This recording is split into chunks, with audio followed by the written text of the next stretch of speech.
That's exactly how I feel. There's nothing I can say or do to make my mood feel any better, because that was just a hard watch today. And I'm actually, I don't know what I'm more annoyed at. The board, the team, the philosophy, the football, the weather. I don't know. I'm just so confused and so lost with the whole thing. Just when I think we're taking a step forward, we take 10 backwards. And that's being generous to say 10. When will this circus ever end? When will this show stop? It's just like every day it seems to be another episode. There's another reel. God, it's... Are we Coronation Street, EastEnders, Hollyoaks? What are we? We've got our own drama, soap opera going on. It's an absolute joke. Today was meant to be our... Today's match, the FA Cup. It was the third round. It's the first FA Cup game of the season for us, and we're already out. So the maximum games we're going to have played this year is 40. So I'm not buying this nonsense that the players are tired or they've got fatigue or they got this and they got that. It's an absolute joke. Absolute joke. 40 games. I don't remember any other season United playing this least amount of games. And I've been watching United since football started on Sky in 1992, stroke 93. Prior to that, I couldn't really tell, because obviously commentary in football was different back then. Honestly, I just hope this is a dream. I open my eyes and tomorrow there's a rich sheikh or some rich owner or consortium are there to get this Glenios out. I need to apologise to all these people that I've been really critical and brutal, but to me, I'm brutally honest on Ruben Amorim. This guy was never going to cut. I know I wanted this guy as our manager, but the sad thing is, when I realised this guy was not the guy, why were you sticking with them? If I was running this ship, I would have said thanks, but no thanks. Because at the end of the day, ultimately, my goal is to get to the top. And if I've made a mistake along the way, and I know I can't fix it, I looked for the best solution. If that solution was moving the manager on, I would have done that ages ago. And the one time, he shouldn't have been sacked. He got sacked because he challenged inept board and they couldn't take the heat. So they got rid of him. Now they've put Darren Fletcher. Now, because obviously I'm from Scotland, you all know that. My school and his school used to be, that was like Liverpool and United playing, you know, the hostilities, the rivalry. God, our football games often used to turn into a riot. And that was just the dads on the touchline, never mind what the coaches were doing. And it was one of them games we used to go on the minibus, change on the minibus, get back on the minibus and change. One of them kind of atmospheres. It was brilliant, loved it. It was brilliant as a kid. But we used to call Fletcher Fleabag. Just because he went in that school for no other reason. That's what we used to call him. Now he's in charge. Now, why would you give Darren Fletcher a job? He's proved in the 2 games he's proved he's not an interim manager. Who is an interim manager? What is an interim manager? Look, Chelsea have sacked their manager, but again, he challenged the board. They kicked him out. And I was having a talk earlier on today, and do you know what? I didn't have Maresca in my top 5, never mind top 3. Could he, if he's the next United manager, us United fans, honest to God, we need to throw, that's as bad as getting Gareth Southgate. We need to throw the season tickets back at the board. And I had, on one of my other platforms, I had someone saying to me, he's seen the atmosphere changing. It's changing all the time. Where before people used to be angry and they used to get up or get really angry. But now it just felt, he was there today and it just felt like it was just a tourist day out. And I'm not grudging these people that come, because they've spent a lot of money to get here to watch this game. But then they're not, right now we're in a crisis. We're absolutely in a crisis. We're no short of a crisis. Now, we need all the community, all the fans, not just our club, from every other club to come on board to help us out these owners, because they are killing us. And today, when we watched that game, I was watching it with my son, and he's just looking at me. And honestly, I don't even look back at him, because I'm thinking, I hope he's not thinking, why did Dad get me supporting this club? Because that's how he must feel, because he goes to school, and his school's, there's a lot more City fans than are United fans now. This never, ever used to happen. Never. But it's a common fact now. Now, I was in Scotland the other week there, and I seen more Arsenal fans than I've ever seen, more Liverpool fans than I've ever seen, same as City fans. In fact, there's more Chelsea fans that I see now. You know, it's just, when is it going to stop? When are we going to start behaving like Man United again? Now, this was meant to be a match review, and I've not even gotten to the match. Well, there was nothing to say about the match. It was absolutely dire. Now the one thing I must say, Dalot is dreadful, and I've been calling it for weeks. Dorgu is utterly woeful, but Licha has to go. He's a squad player at best. He's not a good defender. The only one season he was good is the season he was up when he was with Varane. Other than that, he's not good. He's not. For me, I would move him. I would put him next to Casemiro, because Ugarte is just woeful.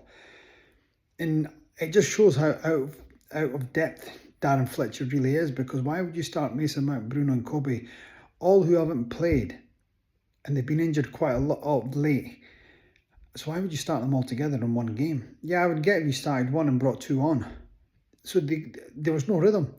The game just bypassed them all. But Kobe still did bits that better.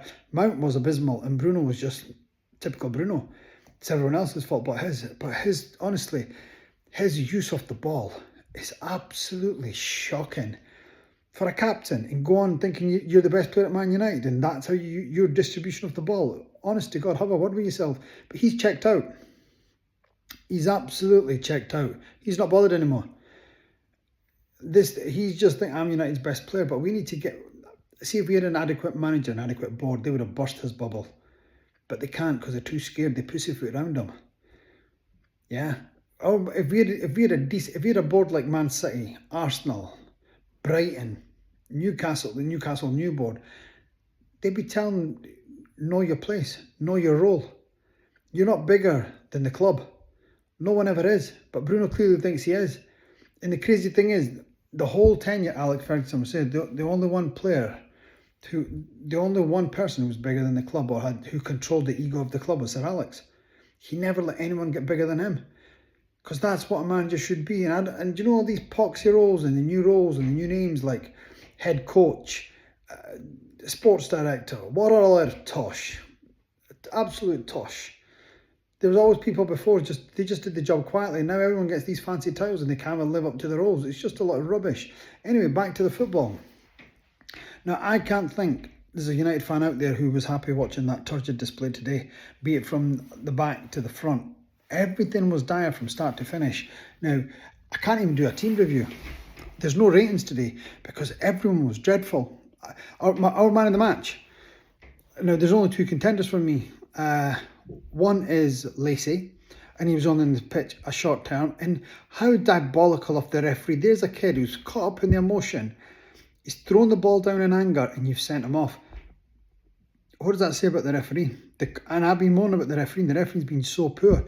What he should have done is saying, listen, son, I know it's your debut, and you're getting caught up in the moment, you're excited, and you want to get your team back in the game. You do it again, and you'll be off. Rather than just go over and send him off. He's an 18-year-old kid. Do you know, he's an 18-year-old kid who's trying his hardest to get his team back in the game. So what does the ref do? Spoil his debut at Old Trafford. He sends him off.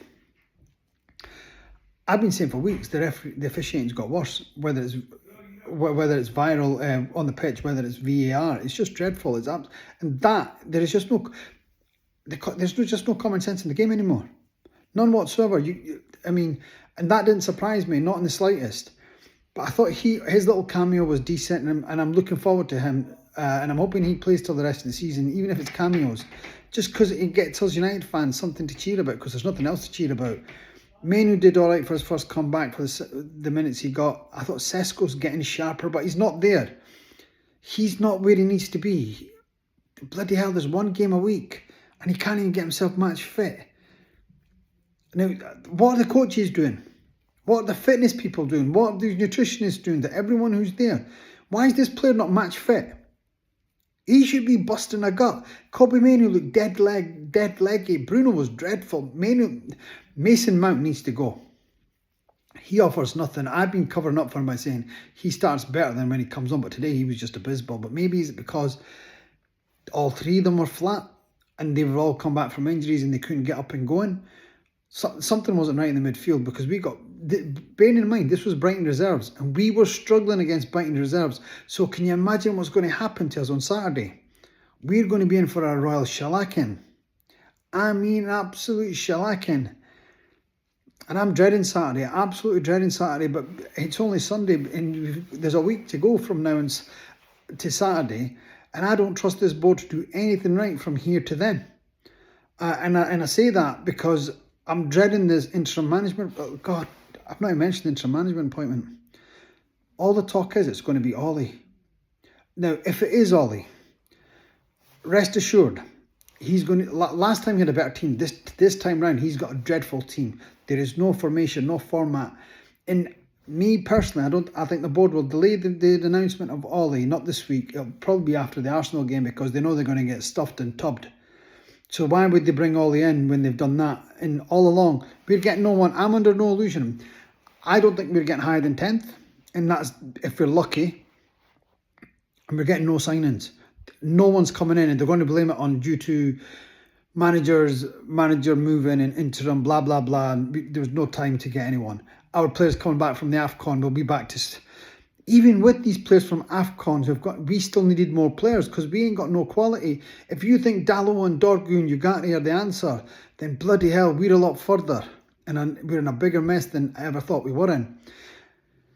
Now, given that in mind, who's my man and match of the game? Like I said, there was only two people in the game. It's between Sesko and Lacey. You can split it up yourself who you want to give it to. To me, I think I'm going to give it to Sesko just because he looked the busy. He's the only one that did anything. He's the only one that actually did anything, and even then he did nothing. But I would have went to Shea Lacey, but because he got sent off, so I can't. So I've got to go. Everyone else. The whole back four, get a 0. Every single one of them. Every single one of them. That's Licha, Yoro, Dorgu and Dalot. They all got a 0. Lamans gets a 1. Midfield, Kobe gets a 4. Bruno and Mount got a 0. Cunha was dreadful. And I've been saying this. This is the second game Bruno's played. And Cunha's looked invisible. Again. So is Bruno stifling Cunha? To me, we look a better team when Cunha's running the show, not when Bruno's running the show. And Cunha just looks lost. So for me, Bruno's got to be the sacrificial lamb. Anyway, Bruno gets a 0. Ugarte gets a flip, and he's a -5. He's that bad. He was dreadful, absolute dreadful. Cunha. See, I'm struggling now. I'm going to give Cunha a 2, and I give Sesko a 5. I thought Sesko and Lacey were our best players. Maguire didn't really do anything when he came on. The subs didn't do anything. The subs did nothing. Xerxes, Jesus Christ. Xerxes, what is he? Can someone please enlighten me what Xerxes is? Because I'm scratching my head. 2 years in, almost. I haven't got a clue what this guy does. What is he? Just a waste of flipping money. Bad management, bad ownership, bad buys. It's all come down to recruitment. Our recruitment's been bad for 10 years and we are in the mess. Man City have spent almost 600 million, but they bought 14 to 16 players. Look where they are. Look where we are. Ineos have spent 500 million in the last 2 years and look where we are. I say no more. Right. I was wanting to keep it short and sweet. I don't want to go too much about it, but please do follow me. If you like what you see, give me a share and a like and tell your friends. I'm also on TikTok and Insta. Same names, Scotty Talks MEFC. Give me a follow on that as well. I'm sure I do a lot more lives on there. I'm a lot more active just because I know the platform better. But that's for another day. As for now, everyone have a great week. Follow me on TikTok, follow me on Insta to keep up my daily routine. As for now, let's come together. Let's oust these flipping inadequate board and management. And hopefully it's a brighter tomorrow. But for now, everyone have a fantastic week. Listen, whatever it is, as long as we've got our sanity, that's the main thing. Man United will be here today, it'll be here tomorrow, long after we've gone. So as long as we keep together, pulling in the same direction, one goal, one vision, Gleinios out, and only together we can get there. Let's make it happen. Let's make it work. Let's make that today. As for now, peace out and love. On to the next one. God bless you all.